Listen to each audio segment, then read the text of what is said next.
tout d'abord, je tiens à remercier Média Presse Info de m'inviter à venir, de venir plus exactement, m'interroger chez moi. Donc, en tant que directeur de Synthèse Nationale, j'en suis très heureux.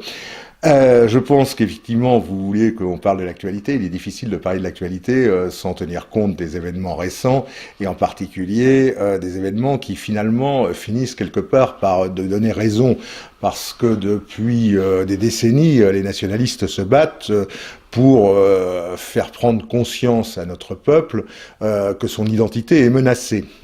Et si son identité est menacée, c'est la façon la plus facile de le voir, c'est qu'il est menacé tout simplement par l'arrivée massive d'un certain nombre de gens qui, pour des raisons qui sont peut-être tout à fait compréhensibles, mais en tout cas ont les faits de venir s'installer en Europe, en France et en Europe.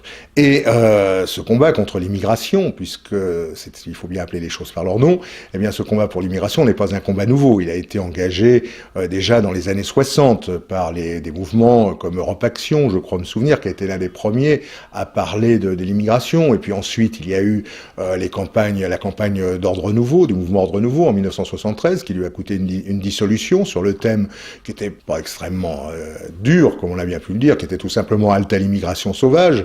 Et puis ensuite, il y a eu les innombrables campagnes menées par le Front National, en particulier l'une qui avait fait beaucoup de bruit dans les années 70 sur le thème je crois que c'était 500 000 chômeurs, ensuite 1 million 500 000, enfin bref, ça continuait, c'était 1 million d'immigrés en trop.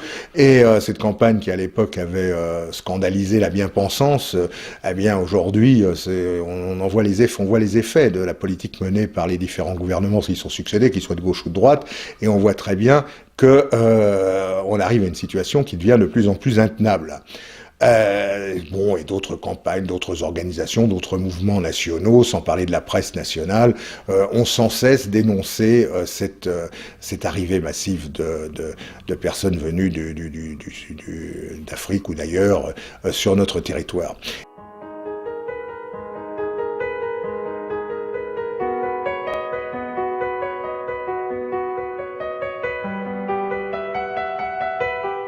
Et on a voulu toujours les diaboliser, toujours les faire passer pour des gens qui racontaient n'importe quoi, et vous allez voir ce que vous allez voir, et c'était pas du tout, c'était que des menteurs aux yeux de la presse, aux ordres du système. Et il faut savoir que s'il y a une politique d'immigration, c'est il y en a des raisons. Vous savez, quand je dis ça, je m'attaque absolument pas aux immigrés en tant que tels. Les immigrés sont des gens qui vivent dans des pays qui ont dans des conditions qui sont pas forcément toujours très agréables, où la prospérité n'est pas vraiment au rendez-vous, et on leur a fait croire que de venir s'installer en France ou en Europe, ça allait leur donner une chance des moyens financiers ou autres sur lesquels ils ne peuvent pas espérer chez eux.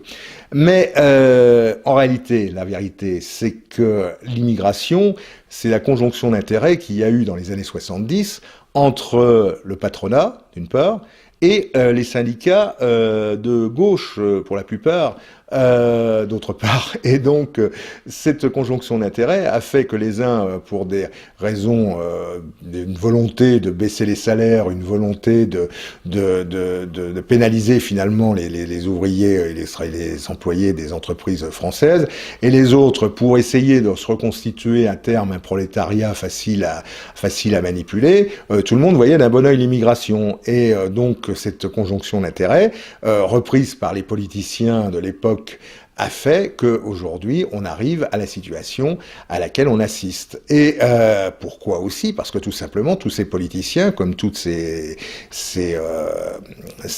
facteurs économiques, ont tous la même volonté, celle d'imposer la mondialisation.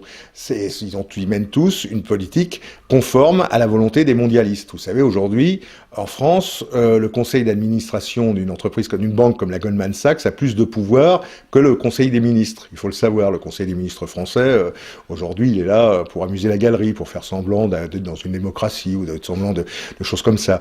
En réalité, tout est pris au niveau international, à Bruxelles, bien sûr, et ailleurs.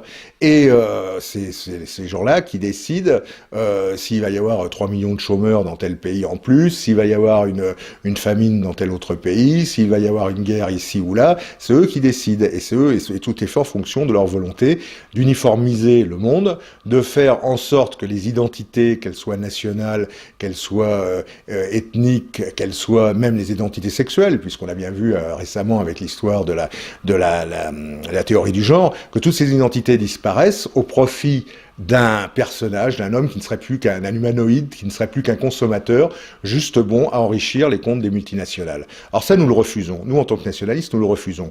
Alors vous voyez bien l'aspect, l'immigration d'un côté, et cette volonté de bouleverser totalement l'ordre des choses et de mettre des populations, d'interchanger des populations pour faire des hommes et qui ne soient plus que des consommateurs. Eh bien ça, nous qui sommes attachés à la défense de nos nations, de notre civilisation, eh bien, nous refusons cet état de fait.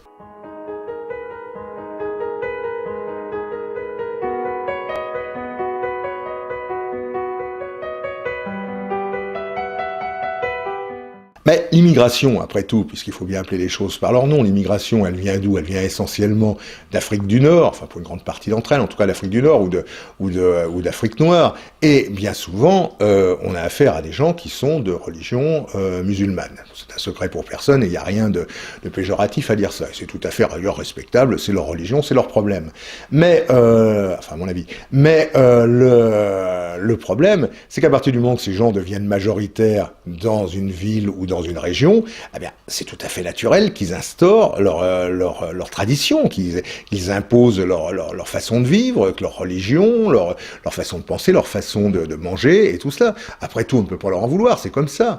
Mais si on arrive à cette situation, c'est tout simplement parce qu'ils ne sont forts que de nos faiblesses. Vous savez, c'est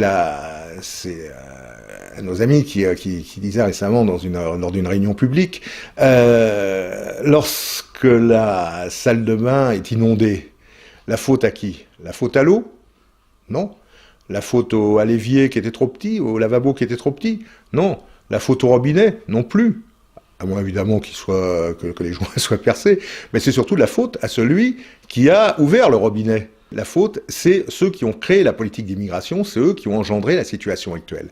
Et notre devoir, en tant que militant politique, en tant que militant nationaliste, eh bien, c'est identitaire, c'est de dénoncer en permanence cette politique menée par ces gouvernements qui n'ont aucune conscience nationale, aucune conscience ethnique, et qui veulent justement, qui sont impressionnés par le miroir aux alouettes de l'Europe de Bruxelles et de la société mondialisée.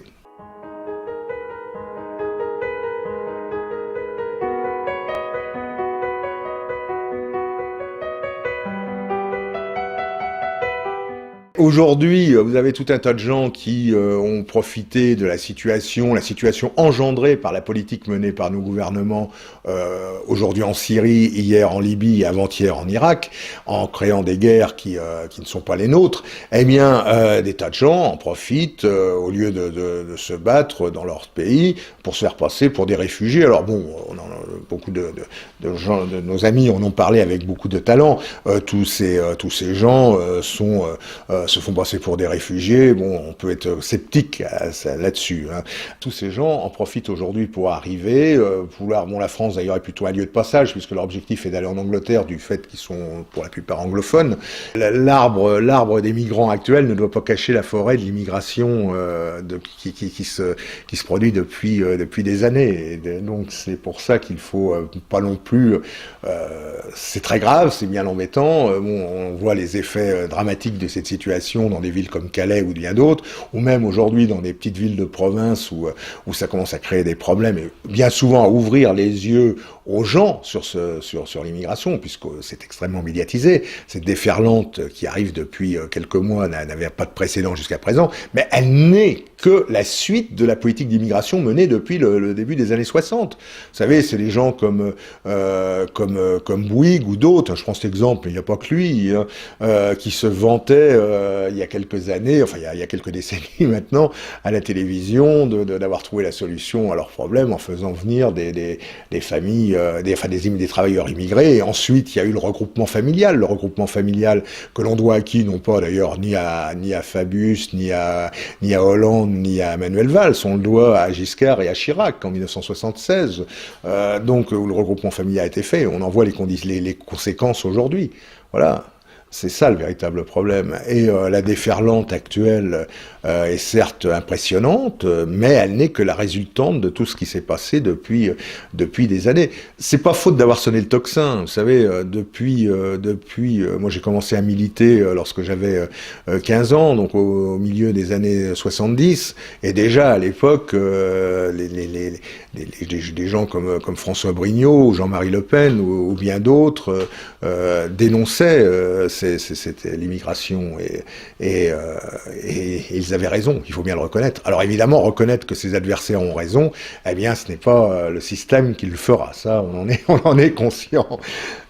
Alors, avant-hier, Roberto Fiore, qui est un ancien député européen, nous disait que l'idée en Italie était de plus en plus à une politique de remigration, c'est-à-dire finalement d'essayer de renvoyer chez eux tous ceux qui n'ont pas trouvé leur place.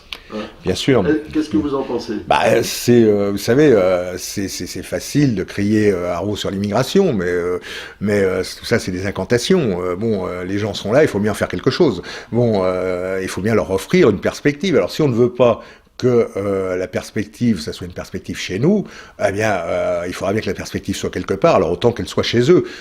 Et pour cela, eh bien, il faudrait faire une véritable politique, et non pas des politiques stupides comme celles qu'on a pu voir jusqu'à présent, qui consistaient à arroser tel ou tel général dictateur dans tel pays, ou tel castre dans tel autre pays, pour que tout ça termine sur des comptes en Suisse ou dans des appartements avenue Foch.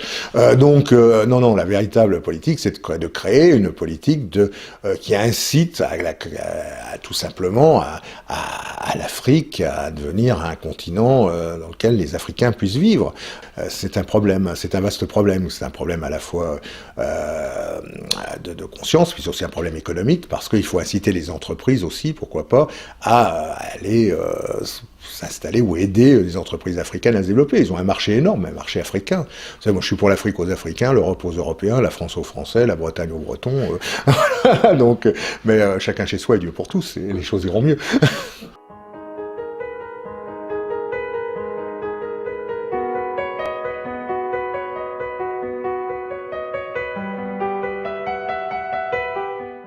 Et alors, une fois que ce ménage sera fait, il faudra aussi faire le ménage au sein de la classe politique française. Alors, est-ce que vous avez des solutions là ? Parce que... Déjà, il y a beaucoup de travail. Donc, il y a beaucoup de travail. Vous savez, je crois que la classe politique française, d'ailleurs, il m'arrive souvent d'en parler avec mes amis flamands du Vlaams-Bilang comme Philippe de Winter, ou pareil Gabriele Adinolfi, que vous connaissez bien, à Mediapresse Info. C'est pas uniquement la classe politique française, je crois que la classe politique belge ou la classe politique italienne, pour ne prendre que ces deux exemples, ne valent guère mieux que la classe politique française. Vous savez, moi j'ai eu la chance, dans ma vie, à un moment donné, de travailler à l'Assemblée nationale pour un député pour qui qui est malheureusement décédé, mais pour qui j'ai une immense estime, c'est Georges-Paul Wagner, qui était député des Yvelines de 1986 à 1988.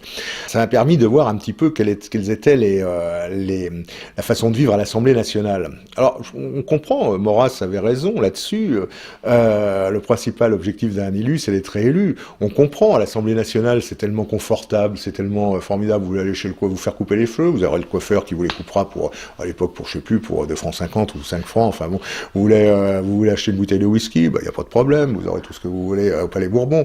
Donc tout cela, c'est une vie facile, c'est une vie, on comprend. Mais tous ces gens, ils sont attachés avant tout à leurs petits avantages, à leur prébendes, à tout ça. Mais comme je vous l'indiquais tout à l'heure, ils n'ont aucune conscience nationale, ni les uns ni les autres, aucune conscience ethnique, ni les uns ni les autres.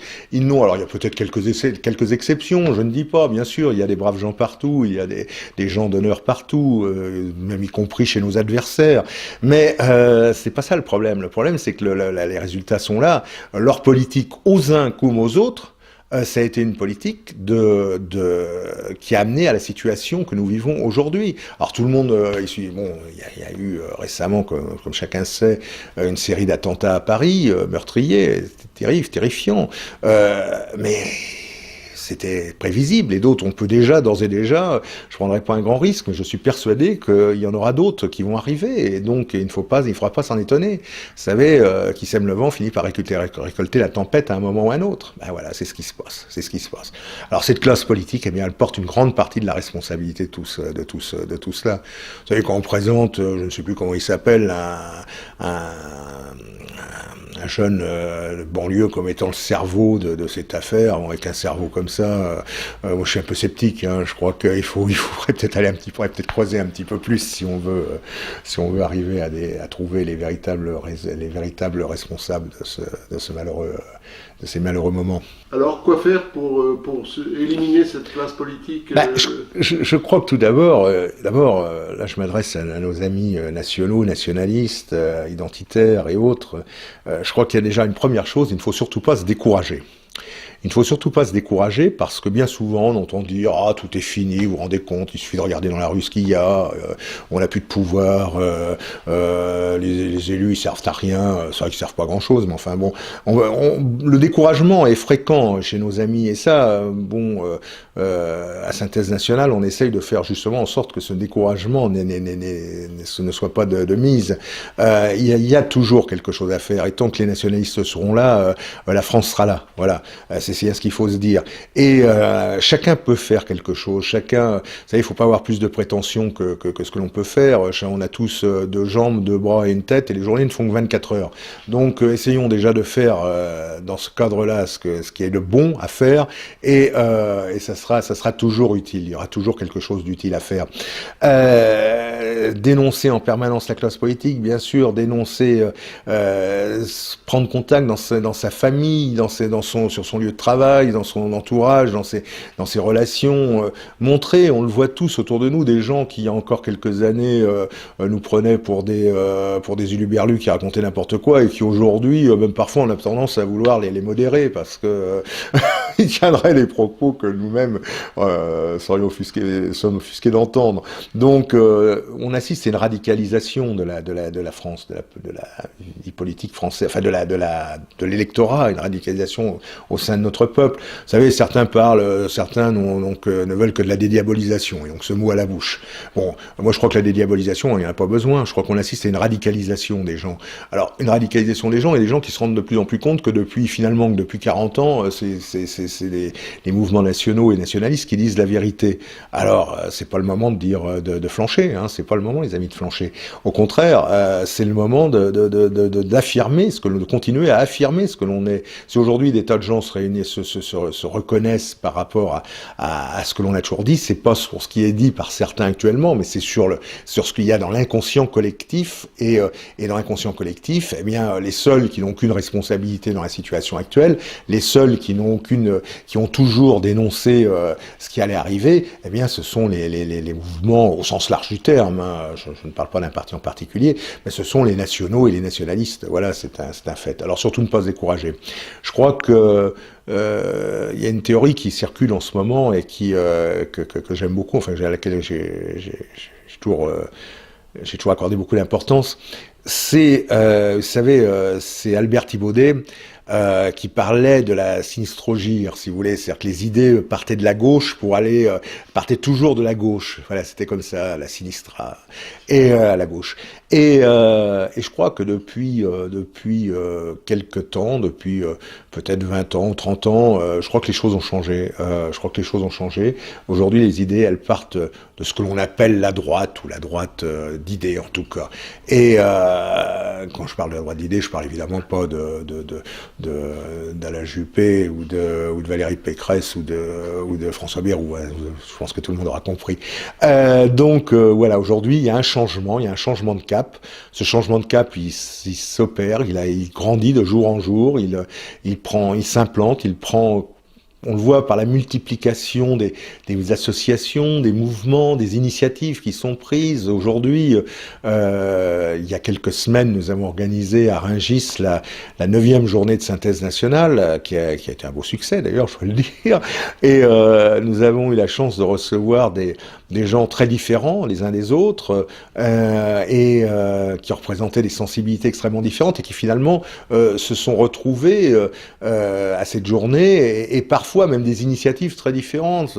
Je pense à un exemple, c'est l'exemple des groupes musicaux qui se multiplient et qui ont un certain écho auprès des jeunes Français.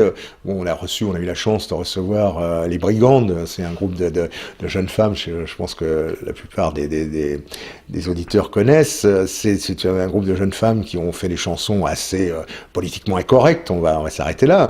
Je vous invite à écouter d'ailleurs. Les flics de la pensée cachère, en enfer la meute rouge totalitaire, en enfer toute la presse mensongère, en enfer. Mais voilà, et l'an dernier, on avait aussi reçu un autre groupe de jeunes chanteurs normands qui avaient aussi composé des chansons assez intéressantes. Bon, voilà, tout ça pour vous dire qu'il y a toute une culture, tout un bouillonnement intellectuel, politique, géopolitique, même avec des rapports parfois qui n'étaient pas évidents il y a quelques années.